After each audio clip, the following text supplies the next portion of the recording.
నిత్య పూజలివివు నేరిచినను ప్రత్యక్షమైనట్టి పరమాత్మునికి నిత్య పూజలివివో.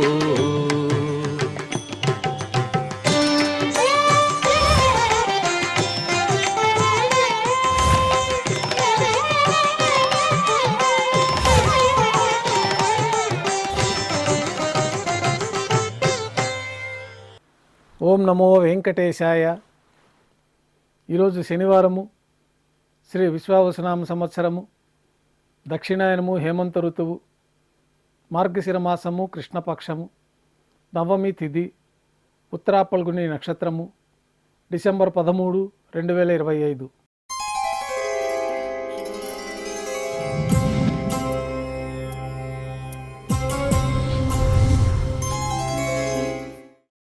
మాధ్యాహ్నిక ఆరాధనలో భాగంగా బంగారు పంచపాత్రలో శుద్ధ తోయాన్ని నింపుకొని స్వామివార్లకు ఉపచారాలు సమర్పించి తులసి దళములతో అష్టోత్తర శతనామాలతో అర్చన నిర్వహించి మాధ్యాహ్నిక నైవేద్యంలో భాగంగా అన్నప్రసాదాలు స్వామివారికి నైవేద్యంగా సమర్పించిన తర్వాత భక్తులని సర్వదర్శనానికి అనుమతిస్తారు.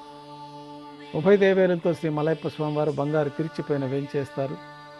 మేళతాళాలతో ఊరేగింపుగా విమాన ప్రదక్షిణంగా సంపంగి ప్రాకారంలో కల కళ్యాణ మండపానికి చేరుకుంటారు. కళ్యాణోత్సవం ప్రారంభమవుతుంది.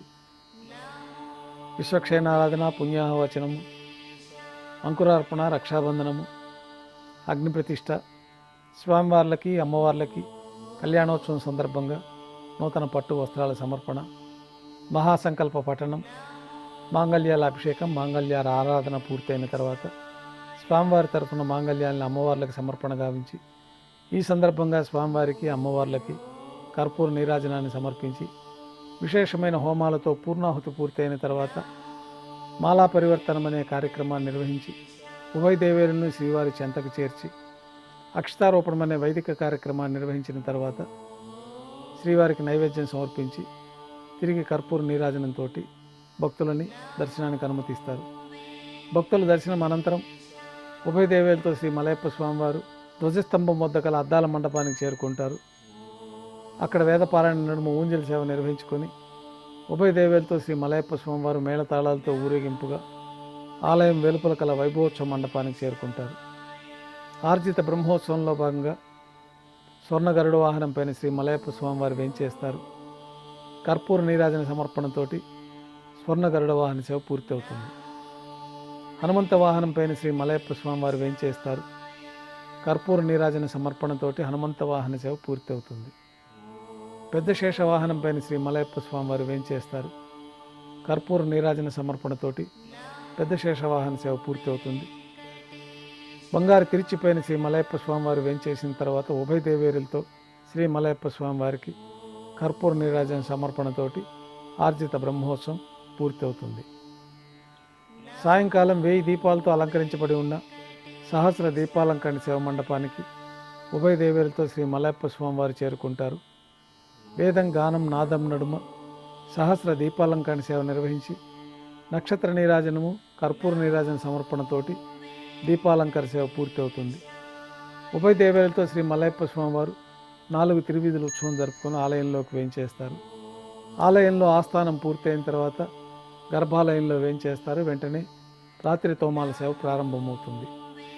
ఉదయం సమర్పించిన పుష్పమాలికలన్నీ సళ్లింపు చేసుకొని గర్భాలయాన్ని శుద్ధి చేసుకొని బంగారు పంచపాత్రలో శుద్ధ తోయాన్ని నింపుకొని శ్రీ వైకానస భగవత్ శాస్త్రోక్తమైన మంత్రాలతోటి శ్రీవారికి ఉత్సవమూర్తులకి ఉపచారాలు సమర్పించి కొత్త పుష్పమాలికలతోటి మూలమూర్తికి ఉత్సవమూర్తులకి అలంకరణ జరిపి చతుర్వేద మంత్రాలతో మంత్రపుష్పాన్ని సమర్పించి నక్షత్ర నీరాజనము, కర్పూర నీరాజనంతో రాత్రి తోమాల సేవ పూర్తి అవుతుంది. తులసి దళములతో అష్టోత్తర శతనామార్చన నిర్వహించిన తర్వాత రాత్రి నైవేద్యంలో భాగంగా అన్నప్రసాదాలు, దోశ శ్రీవారికి నైవేద్యంగా సమర్పించి తిరువీసన నైవేద్యం పూర్తయిన తర్వాత భక్తులని సర్వదర్శనానికి అనుమతిస్తారు.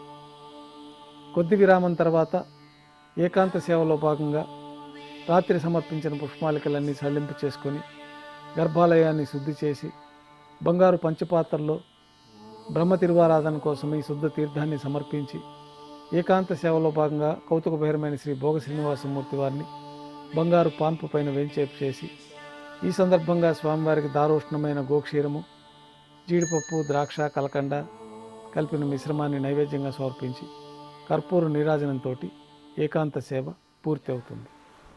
ఓం నమో వెంకటేశాయ.